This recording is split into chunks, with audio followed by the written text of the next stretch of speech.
I just don't know what to do. Life is just so hard.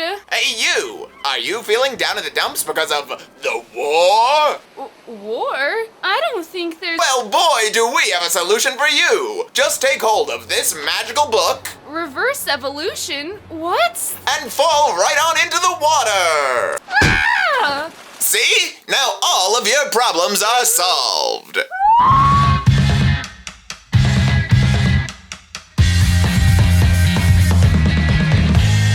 The Incredible Mr. Limpet. Imagine, if you will, the year is 1964. The Civil Rights Act has just been passed into law. Troops had just been authorized to land in Vietnam, and the Beatles made their famous first trip to the United States of America. But all of that pales in comparison to the most important thing that happened that year. On January 18th, the release of cinema's most iconic fish film, The Incredible Mr.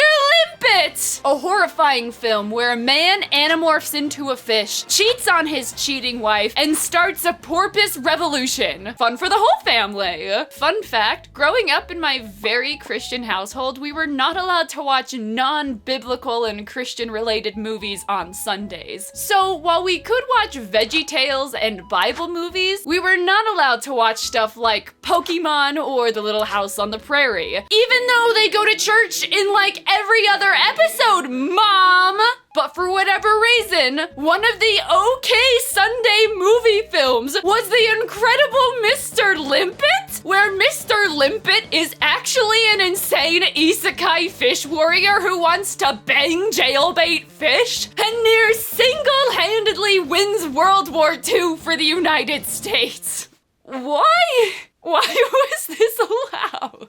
Alright, let's calm down. The Incredible Mr. Limpet is a 1964 live-action animation hybrid film. I love Don Knotts. 10 out of 10, very silly little goofy guy. I personally loved him in the Andy Griffith Show, and he also happens to be a voice actor in one of my favorite films, Cats Don't Dance. And while I was writing this script, I also remembered I did a report on him for school. In the 2nd grade, the goal was to pick a famous person and put their info on a tombstone to make a graveyard for famous people? I don't know. I just remember my sister helping me make like the coolest looking tombstone mold, but it was for 2nd grade. You know, between this and the Sunday thing, I'm starting to realize a few things about my childhood. Lynn, I just realized something. I had a bad childhood. Yeah, I know. What do you mean you know? Look at you. What do you mean look at me? What is there to say about the Incredible Mr. Limpet? Well, based on the runtime of this video, a lot. We open with a special thanks to the US military for sharing their carefully guarded military secret with the film industry. We follow 2 men walking through the Pentagon. They pass by a heavily guarded door and walk down another hallway with another heavily guarded door. I think it's really funny that there are 4 military guys specifically dedicated to just standing by these doors to hide a super secret that is so unimportant there can be a whole animated movie for children about it. How often do you think people actually go through these doors? Like 7 times a year? Do these guys just stand here and do nothing for the other 358 days of the year? The military guys didn't even show ID. They're bad at their one and only job. We learn that the top secret being guarded was the story of a bookkeeper named Henry Limpet. Henry Limpet was a simple Brooklyn man who had only 2 loves in his life. The love of his nation and the love of his fish. Henry loves his nation so much, and seeing as it's World War II, he yearns for nothing more than to go and fight. Unfortunately for him, he is in the first act of a movie, and therefore is too weak and sickly to do so. That and the fact that he's insane. Dude straight up brings a goldfish to work and puts it in the office water cooler and can't understand why people could possibly be upset by that. Frank left his polar bear in the fridge again. I don't understand why he keeps doing that. There's no space for my lunch in there anymore. I'm gonna tell HR about this. It's getting out of hand. You know what? I'm gonna have to side with Frank on this one. As Henry walks home from work, he literally can't help himself but look at the fish he's carrying around like a support animal. He stops at a pet store to look at the fish. He buys books about fish. The guy is literally obsessed. What? Henry gets home from work to find his wife Bessie and her friend George Sickle definitely not having an affair. George and Bessie are definitely having an affair. Bessie, despite being stated to be Henry's loving wife, so clearly hates Henry and everything he enjoys and stands for. She doesn't care about his fish or his interests, which is not to say that Bessie is the only one in the wrong here. Henry is definitely way more into fish than he is Bessie. Like, look at how he eyeballs and puckers to them. What are you doing here, Henry? He honestly shouldn't have married her. He should have just gone off and found a nice fish. Wait, what? What do you mean foreshadowing? If you're wondering who George Sickle is, well, so am I. We know he's a Navy guy, 'cause uniform. And that while he's on leave, he comes to spend his 1 week off, not with family, but with Bessie and Henry. Bessie is all too thrilled to spend her time with George. Bessie and George share knowing glances towards each other, and even rendezvous in separate parts of the apartment for cocktails away from Henry. From what I can gather about him from the film, he was a young man Bessie's dad knew and brought home to meet her before Henry was ever in the picture. But beyond that, their relationship is kinda unclear. They seem way more into each other than Bessie and Henry are. They spend all of their time together, but for whatever reason, they just aren't a couple. Look at this shot on the train. Tell me, if you had no idea who here was a couple, who would you say is a couple? The two leaning on each other, looking with loving eyes and holding a picnic basket? Or the sad dictionary man reading a book on reverse evolution? And believe me, we'll come back to that. I have a secret theory about George and Bessie's past. They were definitely banging. That's not part of my theory, that's just all on screen, baby. And Bessie's family were prepared for her to get married to George when all of a sudden Bessie and George break up. Maybe because he left her to go into the Navy and serve his country. In her flurry of womanly emotions, I'm so sorry, women, Bessie then gets with Henry to make George jealous. Henry, thinking this is a real relationship, proposes, and Bessie accepts, leading to the pair getting married under the guise of making George jealous, but then leading the typical sad Greatest Generation lifestyle, where they just actually hate each other. But George still sticks around in hopes of the pair breaking up. We see absolute proof of this when Henry accidentally overfills his fish tank, and Bessie gives him an ultimatum. Either the fish go, or she does. All the while, George is looming behind them, grinning with a devilish, devious smile, face red with glee, mugging the camera and sipping his cocktail. He's literally there like the devil on her shoulder, pushing her and manipulating her to push away our hero, the fish f***er, into the arms of despair, not having a fish. In this way, the film lets us know that he here represents the devil. So yeah, they're arguing here and it's kinda awkward, so I guess I should just look a little uncomfortable? No. Slightly aroused. I can do that. So mournfully, Henry gets rid of his fish, and the trio ride the subway to Coney Island. I have in my notes, Coney Island looks fun to swim in, but I worry I might have fish-tinted glasses. Here at Coney Island, the trio decide to have a picnic on the bird-shit-covered pier. All along, Henry Limpet holds his tome of reverse evolution, wishing desperately to join his fishy friends below the water. Then, suddenly, he's overtaken by mysterious purple light, and female voices ring from the heavens. Be careful, be careful, be careful. Then he inexplicably falls into the water, and we see he isekai magical girl Sailor Moon Ben 10 fishy transforms. That just looked more painful than anything else. Now, if you suddenly and unexpectedly turned into a fish, how would you react? If you are a normal person, you'd be shocked, maybe even afraid. If you were someone who really loves fish, you might even be overjoyed. If you are Henry Limpet, however, you just kinda hump the wall, swim laps, and I guess shrug it off. It's important, I think, to explain why Henry Limpet wants to be a fish. You'd think it's just because he's obsessed obsessed with them. He really likes fish, so he yearns for that fishy lifestyle. He thinks they're pretty, carefree, and charming. Not to mention hot. But no, that is not the reason. The reason is very specifically doomsday science. He thinks because it is World War II that man is just about to wipe themselves off of the face of the earth. He is not worried about this, however. He knows from history and this handy-dandy pull-down sheet he has in his apartment. Which, side note, why does he have an evolution poster pull-down in his apartment living room? He believes that fish, after humans are gone, will evolve into more intelligent, kinder beings. He wishes not just to no longer be human, but to not have to wait 1 million years to go back again. So, yeah.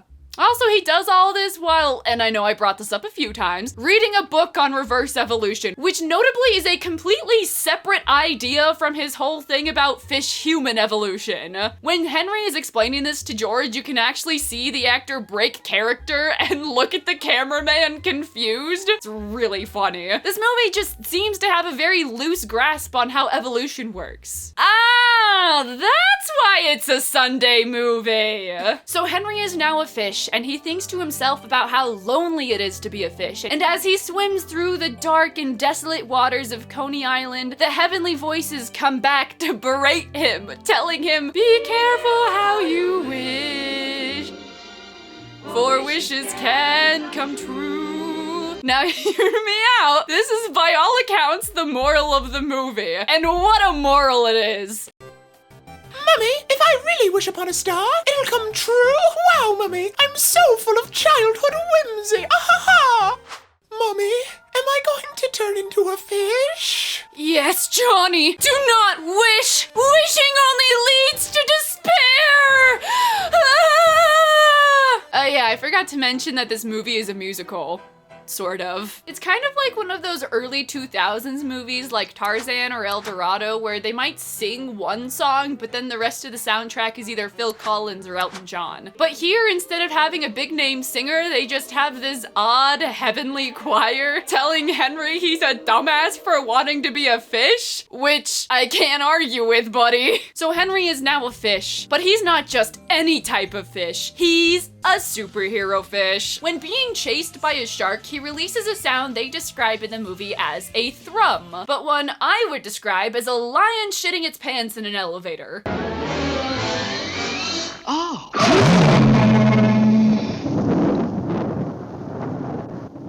Golly, did that come out of me? This thrum will shake the water and propel anything away at supersonic speeds, kind of like Pokemon with Team Rocket blasting off. We also learned that all of his health conditions magically go away. All of them, except for his bad eyesight. I think I'd rather just be dead. This is why the fish boy still has to wear his glasses underwater. Henry can also swim very fast, has a regular set of human teeth, and can talk to humans and all marine life. Henry and his journey to find a friend meets a hermit crab named Krusty. Imagine an animated hermit crab character named Krusty from a 1960s cartoon. Real generic. Think as generic as possible. You now know everything about Krusty. You got a couple of good points, lad, but beauty ain't one of them. I think now would be a great time to talk about the bestiality and potential fish pedophilia.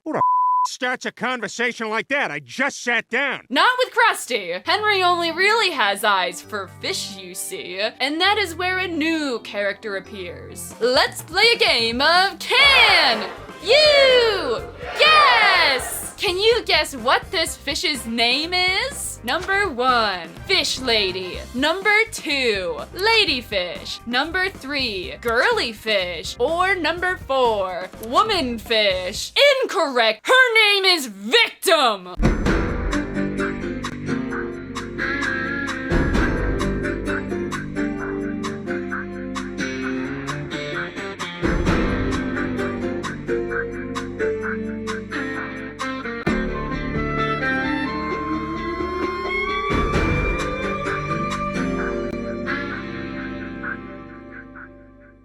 While swimming around ground, Henry discovers a female fish getting caught by some fishermen. He heroically uses his uncanny human teeth to sever the fishing line, saving the womanly fish. She then thanks him and offers him sex for saving her life. Shall we go? Go? Go where? Why, to the spawning ground. You know, for kids! Henry then takes a moment to name her Ladyfish, and then she pulls him off to the fishy sex zone.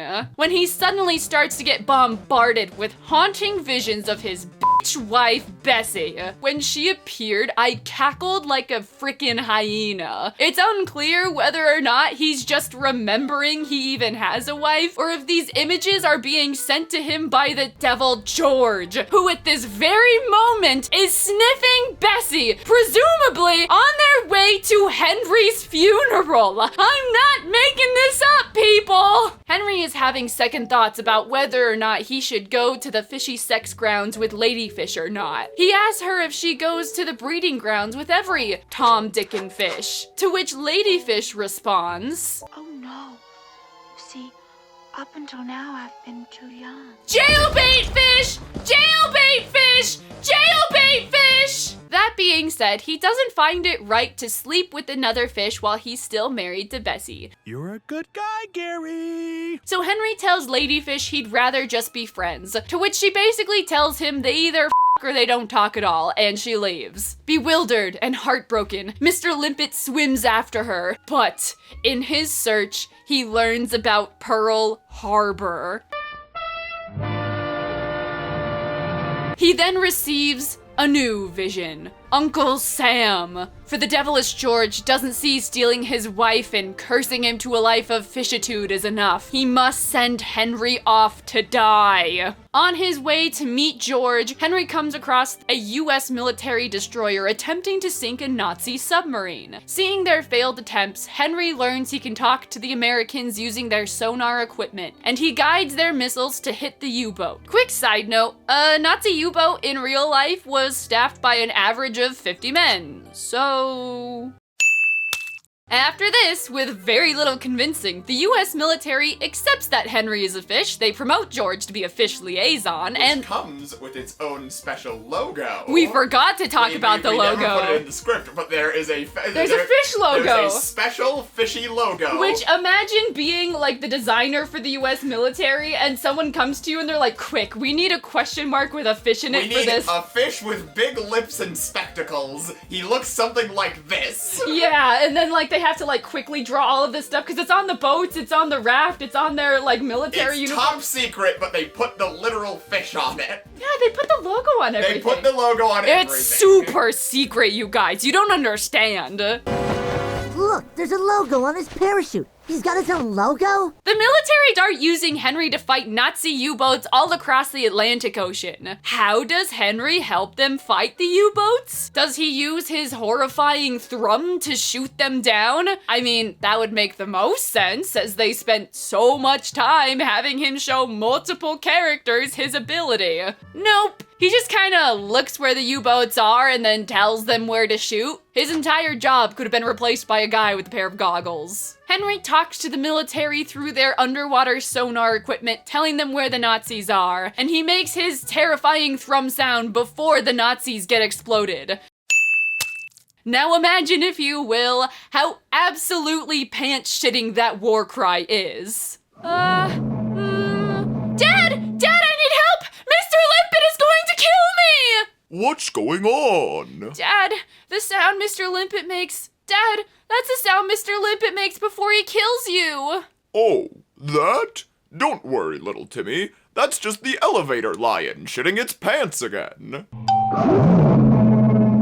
Because of Henry's unnecessary thrum sounds, the German military is able to create an anti-limpet tracking missile. And you can tell it's very evil and sinister because they made sure to plaster a giant swastika on it. You know, how the Nazis did. Someone's gonna tell me that the Nazis did that, and I'm gonna We look like a looked fool. up Nazi missiles. They didn't have swastikas on them. Meanwhile, while the Nazis are planning to send a convoy of 18 submarines to America to kill Mr. Limpet, America is planning on sending a convoy of boats to Europe guarded by one very heroic fish. Seems evenly matched. My suspicions were near instantaneously proven correct when a rogue stingray bumps into him, knocking his glasses off of his face and causing Henry to become damn near completely blind. My glasses! I can't see without my glasses! In his desperation, Henry starts to call out using his thrums in hopes of doing something. I think he's trying to get the Navy convoy's attention so it can tell him he lost his glasses. At least that's my best guess, since there doesn't seem to be any clear reason for this. While he's calling out, Ladyfish reappears and comes to his aid. Ladyfish brings Henry back to Krusty. Remember Krusty? I sure as hell don't. After explaining his predicament to the pair, Krusty offers to sit on his head and be Henry's eyes so they can go back to the convoy and fight the Nazis. Conveniently, we are also told that the Navy's entire safety depends on Henry, a fish.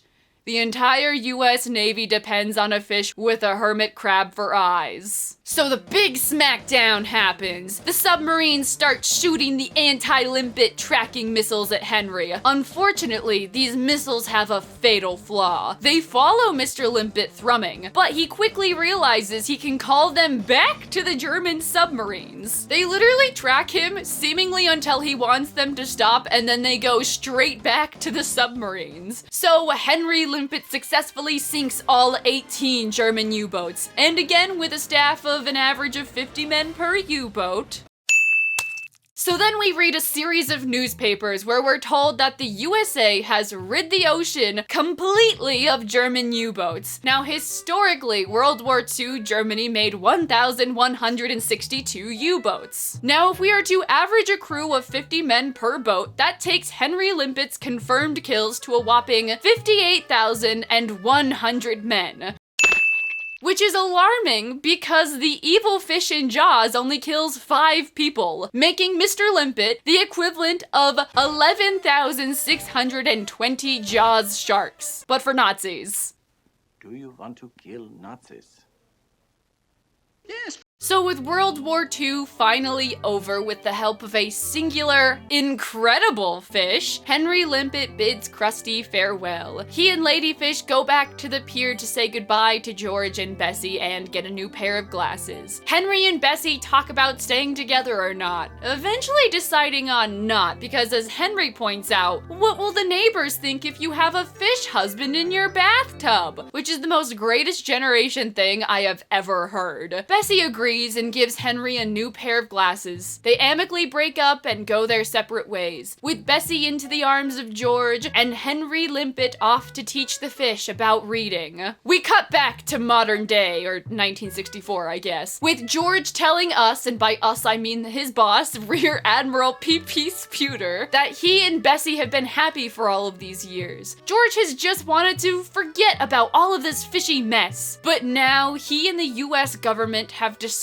something very alarming. Henry is teaching the porpoises how to read? What are they going to do about that? The movie ends here. We are still waiting, 61 years later, for the fish uprising led by Henry Limpet, blood-soaked victor of World War II.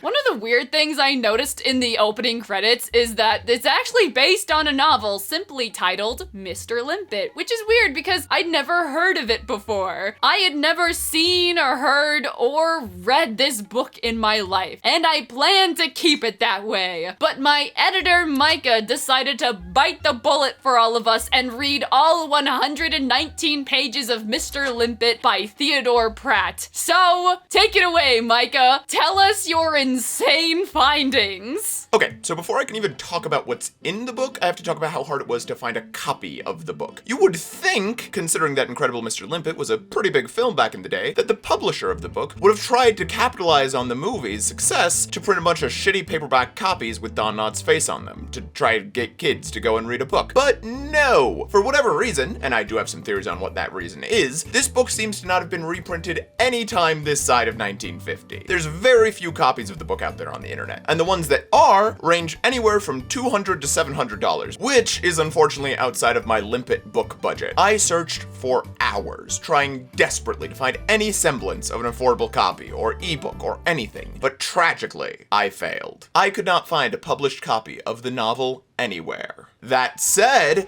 I could find an unpublished copy. The Florida Atlantic University Digital Library has a digital copy of a 1942 draft of the novel. I've compared it to passages and reviews of the final novel, and it seems like it's the same as the official release, just with a few more remaining typos. So, light disclaimer, what I read might not be 100% accurate to the final book, but I'm pretty sure it's like 99%. So, one of the most glaring differences between the novel and the movie is the opening. Or, in the case of the novel, the lack thereof. The first 20 minutes of the film, George and P.P. Sputer discussing Henry Limpet teaching the fish to read, Henry keeping a fish at work, Henry overflowing his fish tank, getting into a fight with Bessie, George and Bessie's obvious affair. None of it is in the book. The book simply starts with Henry, Bessie, George, and George's second wife, Clara, on the pier that Mr. Limpet eventually turns into a fish on. Yeah, that's right. In the novel, not only are Bessie and George not obviously f***ing, George is married, specifically for the second time. Now, in the movie, Henry is worried that because it's World War II, humans are going to destroy each other, but luckily, if that were to happen, humanity would be replaced by whatever fish evolved into. Book Limpet, however, just straight up thinks humanity is doomed. Not because of the war, but because of, and I quote, the invention of the airplane, saying, quote, he was firmly convinced that the airplane should never have been invented. Mr. Limpet argued that previous to this invention, everyone waited another few hours for his mail, traveled a little longer to get where he was going, and made out all right. As for the few lives saved by the airplane in carrying serum or doctors or sick people's, these would be well sacrificed for the infinitely more harm done by flying through the air. Limpet held that it was an unnatural thing for man to fly, if only because he hadn't been born with wings. Man was pretending to be something he wasn't, such as a bird, and when you pretend to be something you aren't, you are killing another good, real part of yourself.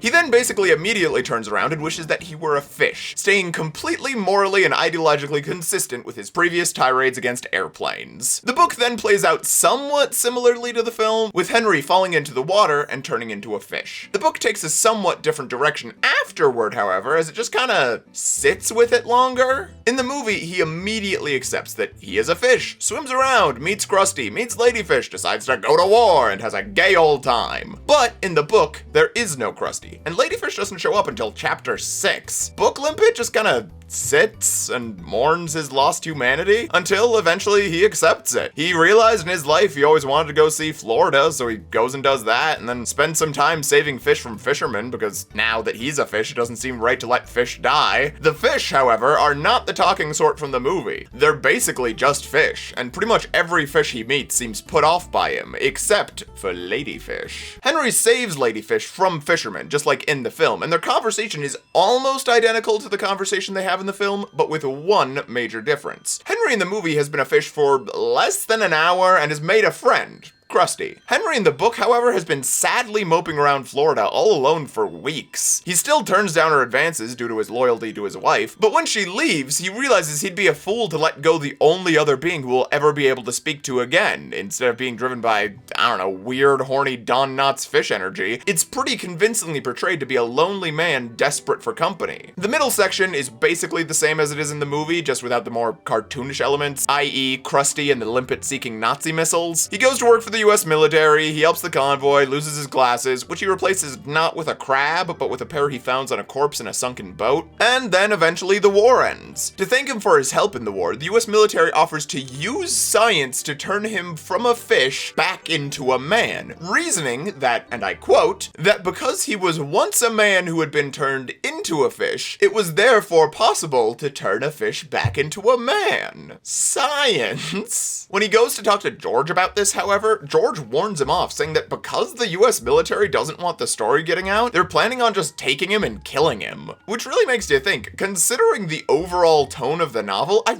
really do not know who looked at this and thought, man, we should really make a lighthearted Don Knotts comedy movie out of this. It's mostly just a somewhat odd but kind of grounded story about a man who loses his entire identity and humanity, and then eventually gets cast off by humans and is left to live with the fish. I think changing the tone actually really hurt the movie Henry as a likable character, as his actions no longer really have the stronger motivations of the character from the book, and so he just kind of does stuff. Every action he makes seems not driven by his terrible situation, but just by, I don't know, let's go and do a thing. That's not to say that Henry in the book is perfect. While out swimming around Florida, he grabs a random human woman's ass, which is just kind of bizarre, never comes up, they never talk about it again, he just does it, and then he moves on and feels lightly guilty, but like, bro, why did you do that? And when it comes to the end of the story and him and Bessie are breaking up, unlike film Bessie, who kind of sadly but contentedly ends up breaking things off with Henry, book Bessie is basically sobbing. Even though it's the end of the war, she's really worried about the state of the world, and she doesn't want to lose her husband, especially because she just discovered he didn't die. Her talking about the state of the world, however, spurs Henry Limpet on to leave her, as he remembers his fish evolution theory and decides that it'd be perfectly moral for him to leave, if not that he has a moral obligation to leave her, as he and Ladyfish's children will evolve into the next human race. Ergo, it's perfectly moral to leave Bessie crying and alone. So yeah, he just kind of leaves her after that. One more note. I said I had a theory as to why this book never really blew up big after the movie came out. Well, that's because of chapter 15. In chapter 15, Mr. Limpet has a conversation with Adolf Hitler? You ran into Hitler? I thought it was Charlie Chaplin. While out swimming one day, a Nazi submarine just sails up to him and asks him via loudspeaker if he's Mr. Limpet. He tells them that he is, and they connect him via radio, and I'm sorry to repeat myself again, to Adolf Hitler! Hitler and Mr. Limpet talk, and Hitler's trying to like tempt Mr. Limpet by telling him that if he joins to the Axis side, he'll give him like an entire ocean when he takes over the world, and he'll give him anything he wants. It's sort of like the part in the Bible where the devil shows up and starts tempting Jesus, but with Adolf Hitler and a fish? Ah, that's why it's a Sunday movie. Mr. Limpet, paragon of justice that he is, of course leaves and does not join the Nazi. Then the book says it was after this talk with Mr. Limpet that historians will note that the Germans' leaders' drive and ferocity lacked their old power. Which is crazy! That's insane! You can't put your fish OC into World War II and then be like, and yeah, actually, he broke Hitler's spirit and won the war for America. And like, he single-handedly broke Hitler's spirit. So yeah, I can understand how that scene didn't make it into the movie for kids, and why publishers may not have been super invested in pushing that out there. So yeah, that's Mr. Limpet by Theodore Pratt. It's an odd book filled with odd things, but honestly, I really prefer it to the movie. The movie kind of feels like they took every interesting idea and thing that happened in the book and made it more cartoonish, less interesting, and more saccharine. And so overall, it's a much worse experience. Also, because there's nowhere else to put this in the video, there's a comic adaptation of this movie. I have not read it, but I have seen this single frame of it, and now you have too. Back to Maddie. So that's The Incredible Mr. Limpet, a silly little Sunday movie, a definite product of its time. For crying out loud, it is a fish that fights Nazis. I do not think it could or should ever be remade. So let's talk about how they tried to remake it for over a decade. In 1996, Warner Brothers brought on Leo Benvenuti and Steve Rudnick, writers of the Santa Claus and Space Jam, to write a remake of The Incredible Mr. Limpet. 1 year later, Jim Carrey, yes, that one, the famous one, the one you've all heard of, signed on to play the Mr. Limpet. Jim Carrey was at the height of his stardom and was being offered $25 million for the role. Since they were paying him so much, the studio was apprehensive to go for the same live-action 2D look the original had, which honestly was the only good thing about the movie that held up at all. They wanted Jim Carrey's face throughout the entirety of the film. How did they do this, you might ask? Well, through modern 90s advancements in CGI technology, they produced demo footage of what this might look like. Footage so complicated anticipated and advanced. It cost $10 million to produce. Luckily for you, I have that footage. So prepare yourself for $10 million worth of Jim Carrey fish. Oh, man, I can swim. I mean, I can always swim, but now I can swim. Shark. El Grande Blanco. Bum, bum, bum, bum, bum, bum, bum. Get tired of hearing that, huh? They spent how much on this? I can make the same, you could make the same thing for a bag of chips and a paperclip. In fact, here is our test footage made for a fraction of the cost. Now, admittedly, this was one of the first attempts at a full CGI facial performance, and it's quite good for the time. It's easy to compare it to more modern CGI faces, but consider that its contemporaries were Andy from Toy Story and Jar Jar Binks. The problem is they put Chip Carey's face on a fish! You cannot put a man's face on a fish. That is not where it should go. There is no amount of technology that would make that look good. They later hired Brad Bird, director of Incredibles, and he got scared off and left the project. To quote him, "If you saw this in the water, you would get out of the water and run screaming and tell everyone the world was ending." Clearly, this movie never got made. It bounced around from director to director, actor to actor. It's crazy some of the people that at one point had their toes dipped in this fish water, all for a movie that never got made. They were still trying to make this well into 2014. And I think that's the best note to leave on. Henry Limpet went out not with a bang, but with a thrum. Oh wait, he's in The Little Mermaid! He's in The Little Mermaid, the movie and the ride! Run, Ariel! Run!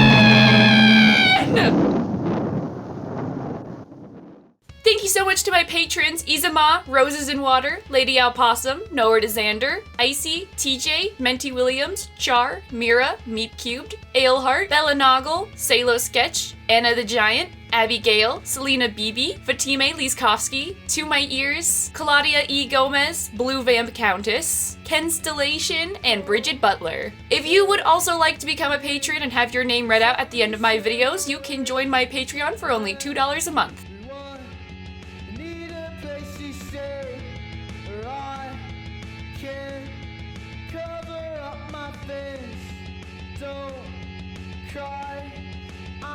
Just a fish. I am just a fish. I am just a fish. I am just a fish.